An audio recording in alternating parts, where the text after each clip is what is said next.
इसे नियति कहें या किस्मत का खेल। दरअसल करीब 13 साल पुरानी बात है। एक लड़की पैदा हो जाती है। लड़की पैदा होने के बाद अभी उसने ठीक से माँ कहना या पिता कहना भी शुरू नहीं किया था कि उसकी माँ की तबीयत इतनी ज़्यादा ख़राब हो जाती है कि माँ की मौत हो जाती है।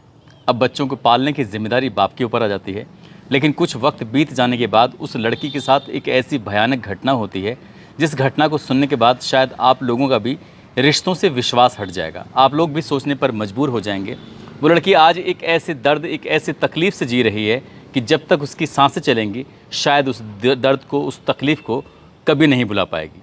उसके साथ जो खेल खेला गया, या तो इसे किस्मत कहें या फिर उस नियति का खेल कहें, क्या कहें, आज की इस कहानी को सुनने के बाद शायद आप लोगों को भी बड़ी हैरानी होगी, परेशानी होगी। आदाब, नमस्कार, सत श्री अकाल। मैं उस्मान सैफ़ी। आज की जो सच्ची घटना मैं आपको सुनाने जा रहा हूँ, ये सच्ची घटना है उत्तर प्रदेश का ज़िला है हापुड़, और हापुड़ का ही एक थाना लगता है बहादुरगढ़। दरअसल बहादुरगढ़ थाना क्षेत्र के एक गांव में 13 साल की एक लड़की को कई दिनों से पेट में दर्द हो रहा था। वही जैसे गांव में कभी हाजमोला या कोई और गोली देके कुछ इस तरह से पेट पर कुछ उसके गर्म कपड़ा लगाकर कुछ इस तरह के जो देसी नुस्खे होते हैं वही करने की कोशिश की जा रही थी। लेकिन पेट का दर्द था कि लगातार बढ़ रहा था। वो बच्ची कहती है कि मुझे डॉक्टर के पास ले चलो। अब घर में जो भी जिम्मेदार आदमी था उसे डॉक्टर के पास लेके जाना नहीं चाहता था। उस व्यक्ति ने सीधा हापुड़ लेके जाता है। हापुड़ का ही एक मोहल्ला होता है। उस मोहल्ले में उस बच्ची की ताई जी रहती थी। वहाँ जाकर उसके पास, ताई जी के पास, उस बच्ची को, जो 13 साल की लड़की होती है, छोड़ दिया जाता है। कह दिया जाता है कि इसके पेट में कई दिनों से दर्द हो रहा है, मैंने तो कई जगह दिखाया, अब तुम ही दिखा दो। इतना कह के वो व्यक्ति तो वहाँ से निकल जाता है। और निकलने के बाद ताई जी उस लड़की को देखते हैं। लड़की को देखने के बाद ताई जी की भी हालत ख़राब हो जाती है। तुरंत ही वो उस बच्ची को लेकर हॉस्पिटल पहुंचती हैं। हॉस्पिटल में जैसे जाती हैं तो डॉक्टर लोग उसे देखते ही समझ जाते हैं कि इसको समस्या कुछ गंभीर है। दरअसल वो लड़की प्रेग्नेंट हो चुकी थी। प्रेग्नेंट 13 साल की उम्र में कैसे हुई, क्यों हुई, कई तरह के सवाल थे।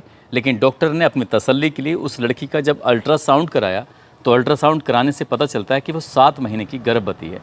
अब इस बात की जानकारी उस लड़की की ताई जी को दी जाती है कि आपकी जो बच्ची है ये गर्भवती है। अब ताई जी करे तो क्या करे, वो समझ नहीं पा रही थी। तुरंत ही परिवार के बाकी लोगों को बताया जाता है। और ये सब जानकारी देने के बाद, इससे पहले कि परिवार के लोगों को जानकारी दी जाती, वहाँ तक बात पहुँचती, डॉक्टर के माध्यम से ये सूचना पुलिस तक पहुँच जाती है।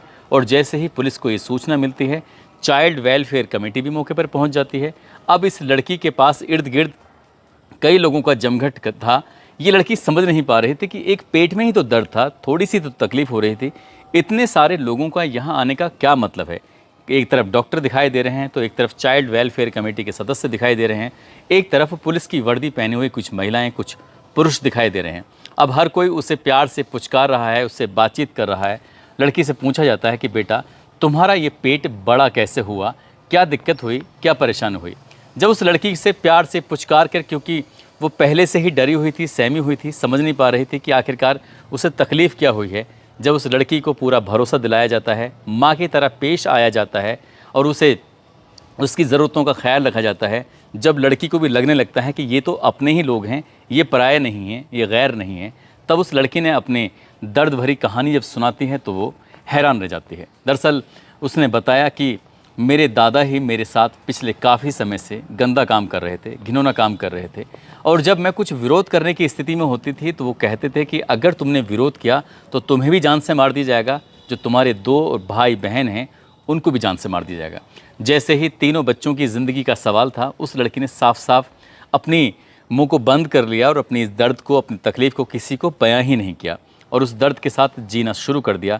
लेकिन वो नहीं जानती थी कि वो गर्भवती हो जाएगी। जैसे गर्भवती होती है, बात पता चलती है, मामला अब पुलिस तक था, पुलिस से मामला CWC और CWC के बाद ये बात पहुंच जाती है सीधा हाई कोर्ट। हाई कोर्ट में जाया जाता है और ये कहा जाता है कि एक लड़की यानी गर्भवती है, उसके गर्भपात कराने की अनुमति प्रदान कर दी जाए। आखिरकार ये बच्चा पैदा होगा तो इस बच्चे को कौन इसकी परवरिश करेगा, कौन इसे पालेगा पोसेगा। हाई कोर्ट ने जैसे ही बात सुनी, डॉक्टर की रिपोर्ट देखी, डॉक्टर की रिपोर्ट देखते ही साफ साफ इनकार कर दिया, क्योंकि समय बहुत ज़्यादा बीत चुका है, इसलिए ज़्यादा समय बीत चुका है, अब हम इसकी गर्भपात की अनुमति दे ही नहीं सकते। अब जब गर्भपात की अनुमति नहीं दी जाती है तब उसके पेट में वो बच्चा पल रहा होता है। अब ऐसी स्थिति में हाई कोर्ट से एक आदेश होता है योगी सरकार के लिए। उधर तो योगी सरकार के लिए आदेश हो रहा था, इधर मीडिया में बात पहुंच जाती है और मीडिया वालों ने जो इस घटनाक्रम को कुरेदने की, समझने की कोशिश की कि आखिरकार माजरा क्या है, तब कहानी वाकई बहुत चौंकाने वाली, बहुत भयानक रूप में जब सामने आती है तो लोगों के रोंगटे खड़े हो जाते हैं। दरअसल अब से 13 साल पुरानी बात है। एक हापुड़ का ही एक मोहल्ला लगता है, वहाँ पर एक महिला ने एक बेटी को जन्म दिया था। बेटी को जन्म देने के बाद वो महिला तो उसकी कुछ दिन के बाद मौत हो जाती है, बीमारी हो जाती है, बीमारी के चलते मौत हो जाती है। अब इस बच्ची सहित 3 बालक और होते हैं, उनको पालने की जिम्मेदारी बाप के ऊपर ही थी। सब कुछ ज़िंदगी में ठीक चल रहा था, बाप जैसे तैसे उन बच्चों की परवरिश कर रहा था, लेकिन साल 2022 जब आता है तो उस बाप की भी तबीयत बहुत ज़्यादा ख़राब हो जाती है। पता ही नहीं कैसे उसके प्राण निकल जाते हैं और तीनों बच्चे बिना माँ बाप के हो जाते हैं। अब इन 3 बच्चों की परवरिश कौन करे, समाज में इस बात को लेकर कई तरह के सवाल थे। परिवार के लोगों ने ज़्यादातर ने हाथ खड़े कर दिए, लेकिन बहादुरगढ़ थाना क्षेत्र का एक गांव के रहने वाले रिश्ते में इस लड़की के दादा लगते हैं, लेकिन इसकी लड़की के पिता के जो वो फूफा लगते हैं। वो एक दिन घर आते हैं, आकर कहते हैं कि अगर किसी को कोई ऐतराज़ ना हो तो क्या इन तीनों बच्चों को मैं अपने साथ लेके जा सकता हूँ, क्या मैं इनकी परवरिश कर सकता हूँ। जैसे ये बात सुनी तो सबके सब खुश हो जाते हैं, क्योंकि दादा और दादी दोनों इन तीनों बच्चों के सहारे उनका भी वक्त कट जाएगा।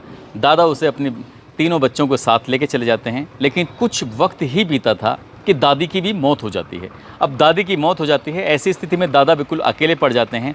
दादा ने एक दिन उस लड़की के साथ कुछ ऐसी गंदी हरकत की, जब उस लड़की ने इस बात का विरोध करने की कोशिश की, उसने रोने की कोशिश की, तो दादा ने कहा कि तुम्हें जान से मार दिया जाएगा और तुम्हारे जो भाई बहन हैं इनको भी जान से मार दिया जाएगा अगर तुमने ये बात किसी को बताने की कोशिश की। अब वो बताती तो किससे बताती, उसके माँ नहीं थे, उसके बाप नहीं थे, घर में एक महिला थी दादी, वो भी मर चुकी थी। अब वो अपनी दिल की बात कहे तो किससे कहे, बाकी जितने भी थे सबके सब उसके लिए पराए थे। अब दादा ने उसके साथ रेप करना शुरू कर दिया। धीरे धीरे करके वक्त 8 महीने का गुजर जाता है और 8 महीने तक उस लड़की के साथ रोज़ जैसे ही बलात्कार होता था और वो इस बात का विरोध भी नहीं कर पा रही थी। लेकिन जब उसके पेट में दर्द ज़्यादा होने लगता है, तकलीफ़ ज़्यादा होने लगती है, तब वो लड़की बजाय डॉक्टर के पास जाने के उसे अपनी ताई जी के पास छोड़ दिया जाता है। खुद उसके दादाजी ही छोड़ कर आए थे।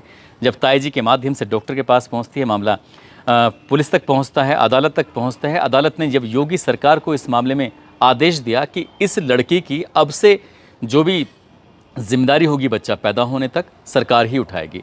अब सरकार ने जब ये बात सुनी तो उसके बाद फिर मेरठ के डीएम को ये आदेश कर दिया जाता है कि इस बच्चे की बेहतर से बेहतर इसकी चिकित्सा सुविधा होनी चाहिए, किसी भी तरह की कोई दिक्कत नहीं होनी चाहिए, और जब तक इस बच्चे जिसपे कोई बालक पैदा नहीं होता तब तक तुम ही इसकी देखभाल करोगे।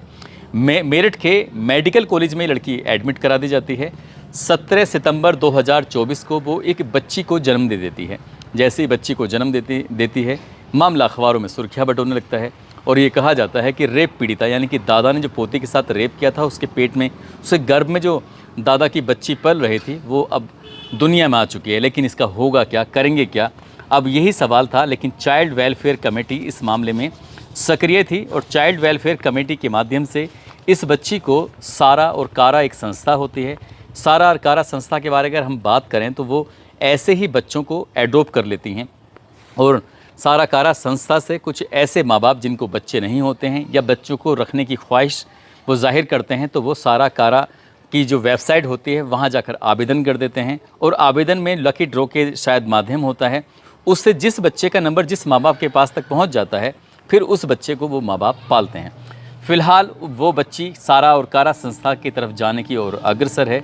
उस बच्ची का क्या होगा जिसके पेट में बच्ची पल रही थी, वो 13 साल की ही तो है। अब उसकी परवरिश कौन करेगा, क्योंकि दादा को जुलाई के महीने में गिरफ्तार कर लिया गया था। गिरफ्तार करने के बाद जेल भेज दिया गया था।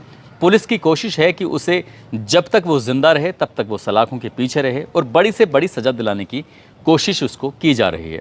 लेकिन इस बच्ची की परवरिश, बाकी बच्चों की परवरिश, ये बड़ी होगी तो शायद जो दर्द इसने इन 8 महीने या 9 महीने में महसूस किया होगा, वो शायद उस दर्द को कभी भी भूल नहीं पाएगी।